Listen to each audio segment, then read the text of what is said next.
जिस दिन बीजेपी यह कह देगी कि आप ही मुख्यमंत्री रह जाइए और आपके 2 केंद्रीय मंत्री बन जाएंगे केंद्र में, उस दिन देखिए ये 2 घंटे में चले जाएंगे।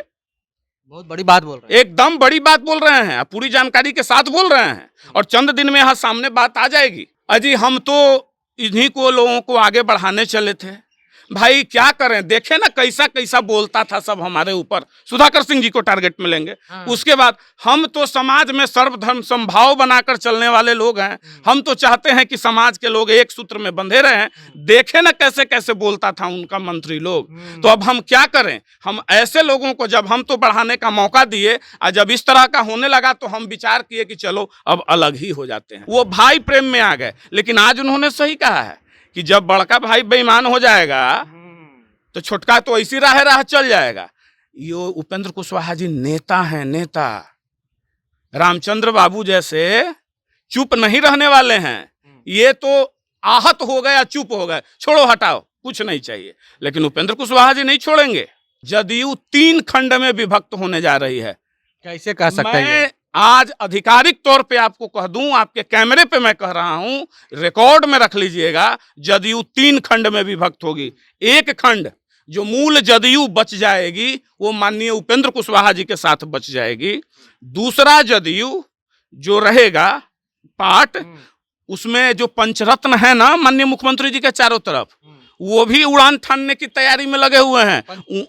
उमेश कुशवाहा जी उपेंद्र कुशवाहा जी को, आदरणीय उपेंद्र कुशवाहा जी को हैसियत दिखा रहे हैं। मतलब छोटी मुंह बड़ी बात, उनको हैसियत दिखाने की औकात, क्या बात कर रहे हैं। मतलब हंसी के पात्र यहाँ है क्या ना कि एक कहावत था कि राम नाम का लूट है, लूट सकोट सो लूट, अंत काल पछताए जाएगा तो प्राण जाएगा छू। उपेंद्र कुशवाहा जी जब सट गए, अब थोड़े कंफर्टेबल जोन में गए तो आरसीपी सिंह जी को इन्होंने बाहर किया, और कंफर्टेबल जोन में आए तो उपेंद्र कुशवाहा जी को अब साइडलाइन लगा रहे हैं। अब इसके बाद की तैयारी है कि आदरणीय तेजस्वी जी, छोटी मुंह बड़ी बात, लेकिन आप इस बात की तैयारी कर लीजिए कि नेता प्रतिपक्ष कहलाने के लिए तैयार हो जाइए। फिर से माननीय मुख्यमंत्री जी को कौन बढ़ाया था? देवीलाल जी। वहां से हम चलते हैं। देवीलाल जी के साथ इन्होंने क्या किया? क्या उनको नहीं छोड़े? बीपी सिंह जी, बीपी सिंह जी को क्या इन्होंने नहीं छोड़ा? जॉर्ज फर्नांडिस साहब, क्या जॉर्ज साहब को इन्होंने नहीं छोड़ा? माननीय मुख्यमंत्री जी की यह बात नहीं चलेगी और उपेंद्र कुशवाहा जी अपने रास्ते सही जा रहे हैं तो उपेंद्र कुशवाहा जी को लाए, 9 में भी लाए, 21 में भी लाए, और आज उनको जब जरूरत पूरा हो गया धकिया रहे हैं। आपको बता दें कि शाहबाद में तो हम लोग लगातार घूम रहे हैं। आदरणीय बड़े भाई कन्हैया सिंह जी वहाँ से अपनी लोकसभा की चुनावी तैयारी कर रहे हैं, तो उस दरमियान हम लोग घूम रहे हैं। काराकाट में भी घूमे, माने हर विधानसभा में घूमने का मिल रहा है मौका। मतलब कुशवाहा समाज एकदम मर मिटने को आतुर है। हम जिसको भी अपनी पार्टी में आगे बढ़ाते हैं वो अपना पार्टी छोड़ करके भाग जाते हैं, ऐसा कहना है मुख्यमंत्री नीतीश कुमार का। और लगातार उनके पार्टी में फूट की बात चल रही थी। एक समय था कि आरसीपी सिंह का बहुत अच्छी खासी पकड़ थी पार्टी में, पर मुख्यमंत्री का कहना है कि उन्होंने भी पार्टी छोड़ा और अब उपेंद्र कुशवाहा की बारी आ रही है। उपेंद्र कुशवाहा तो छोड़ कर यहाँ तक कह दिए हैं कि हम पार्टी छोड़ने वाले नहीं हैं, हम हिस्सा लेकर जाएंगे, बाप दादा के हिस्सा आप अकेले नहीं खाइएगा। और लव कुश समीकरण की बात कही जाती थी, उसमें कहीं ना कहीं दरार आ गई है। इन सभी मसलों पर बात करें, हमारे साथ में अमित सिंह हैं जो कि आरसीपी सिंह के बेहद करीबी हैं। आरसीपी जी, जिसको भी पार्टी में मुख्यमंत्री आगे बढ़ाते हैं वो पार्टी काहे छोड़ देते हैं? पंकज जी, ऐसा है कि माननीय मुख्यमंत्री जी जो कहते हैं कि जिसको भी हम बढ़ाते हैं आगे वो पार्टी छोड़ देते हैं, थोड़ा इतिहास के अतीत के पन्नों को भी झांकना जरूरी है। माननीय मुख्यमंत्री जी को कौन बढ़ाया था? देवीलाल जी।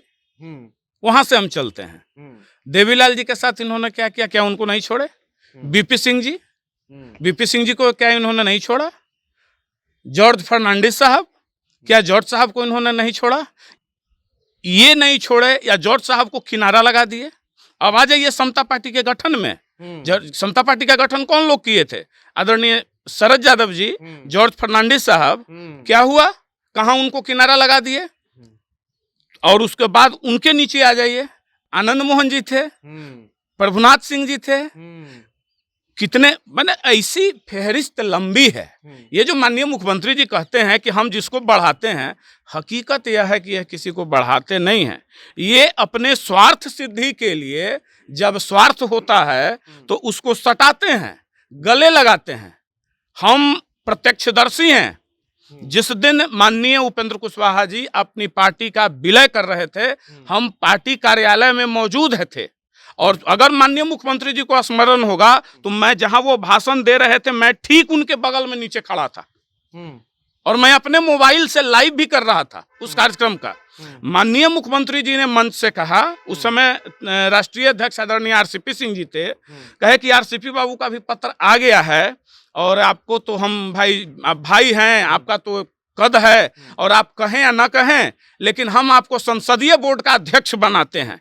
क्यों बनाते हैं? क्योंकि हमको पता है ना जी कि आपका सम्मान, मान सम्मान, आपका स्थान क्या है। और आज माननीय मुख्यमंत्री जी क्या बोल रहे हैं कि हम थोड़े ना बुलाने गए थे, वो अपने मर्जी से आए थे। वाह रे वाह, माने गजब का चीज। हम प्रत्यक्षदर्शी हैं उस घटना के, वहां थे, मौजूद थे हम। तो इस हिसाब की बात करते हैं। कुल मिला के माननीय मुख्यमंत्री जी की यह बात नहीं चलेगी और उपेंद्र कुशवाहा जी अपने रास्ते सही जा रहे हैं। क्या होगा? आप जेडीयू में भी लंबे समय तक रहे, क्या होगा जेडीयू का? देखिए, जदयू का क्या होगा, पहले तो यह जानिए कि माननीय उपेंद्र कुशवाहा जी जिस हिस्सेदारी की बात कर रहे हैं वो उनका हक बनता है।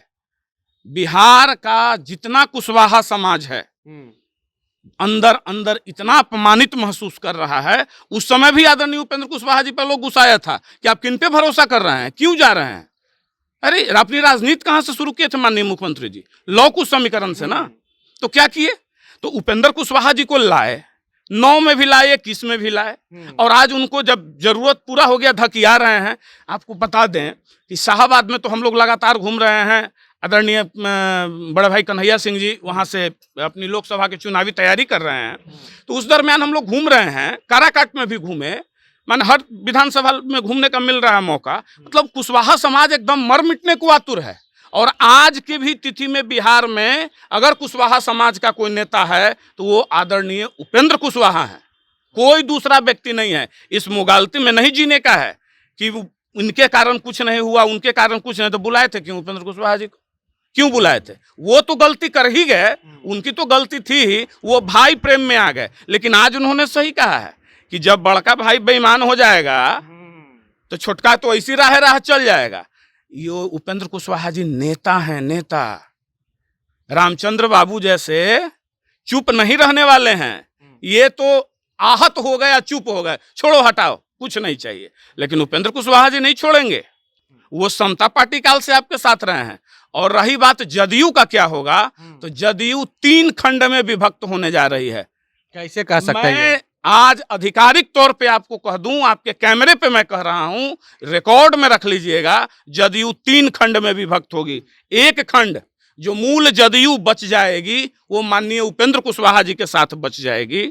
दूसरा जदयू जो रहेगा पार्ट, उसमें जो पंचरत्न है ना माननीय मुख्यमंत्री जी के चारों तरफ, वो भी उड़ान ठानने की तैयारी में लगे हुए हैं। पंचरत्न में क्या नाम बता दीजिए। नहीं, हम नाम क्यों लेंगे, बिहार की जनता और आप सभी लोग जानते हैं कि कौन पंचरत्न है। ठीक है, वो तो संजय वाले दिव्य दृष्टि लोग रखते हैं, वैसे वैसे पंचरत्न हैं, जबकि उनको तो पता ही नहीं है कि आगे कुआं है कि खाई है, क्या है, वो कहाँ गिराएंगे। खैर, तो वो दूसरे जो हैं उनके अंदर भी ये हिलोड़ा मारने लगा है, उनकी आकांक्षा, महत्वाकांक्षा कि अब हम क्यों नहीं बन जाएं भाई। हम कोई डिप्टी सीएम बनने का सोच रहा है, कोई सीएम बनने का सोच रहा है, किसी का बॉडी लैंग्वेज बदल चुका है, तो ये भी है। और तीसरा जो खेमा बचेगा वो चला जाएगा भारतीय जनता पार्टी में। भारतीय जनता पार्टी में जी, तीसरा खेमा जो 3 खंड में जदयू बटेगी, आप जान लीजिए, लिख लीजिए कहीं, मैं आज कह रहा हूं 3 खंड में एक सबसे बड़ा खंड जो बचेगा वो माननीय उपेंद्र कुशवाहा जी के साथ बचेगा। दूसरा खंड जो पंचरत्न है, छोटे हैं बट वो ऊधम मचाकर चले जाएंगे। और तीसरा खंड चला जाएगा बीजेपी के साथ। तीसरा खंड में क्या होगा, नाम बता दीजिए ना। अब ये नाम हम नहीं, ये नाम आप अच्छा होगा कि जाकर पूछ लीजिए जदयू के वर्तमान पंचरत्न लोगों से, बता देंगे वो लोग, सबको यह जानकारी है। तो उमेश कुशवाहा तो कह रहे हैं कि उनकी क्या हिस्सेदारी है, हैसियत क्या है उपेंद्र कुशवाहा की? अच्छा बताइए, मतलब उमेश कुशवाहा जी उपेंद्र कुशवाहा जी को, आदरणीय उपेंद्र कुशवाहा जी को हैसियत दिखा रहे हैं। मतलब छोटी मुंह बड़ी बात, उनको हैसियत दिखाने की औकात, क्या बात कर रहे हैं। मतलब हंसी के पात्र यहाँ है क्या ना, कि एक कहावत था कि राम नाम का लूट है, लूट सकोट सो लूट, अंत काल पछताए जाएगा तो प्राण जाएगा छूट। तो यहाँ है कि जिसको जितनी, माननीय आरसीपी सिंह जी के साथ भी यही हुआ था। तो अभी उपेंद्र कुशवाहा जी को गाली देने की होड़ लगी है।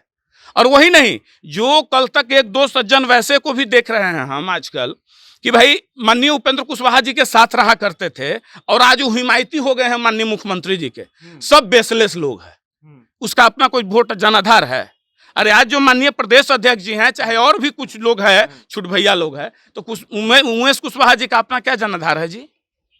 क्या जनाधार है? अपने क्षेत्र से जीत के आए हैं क्या? कभी सांसद बने हैं क्या?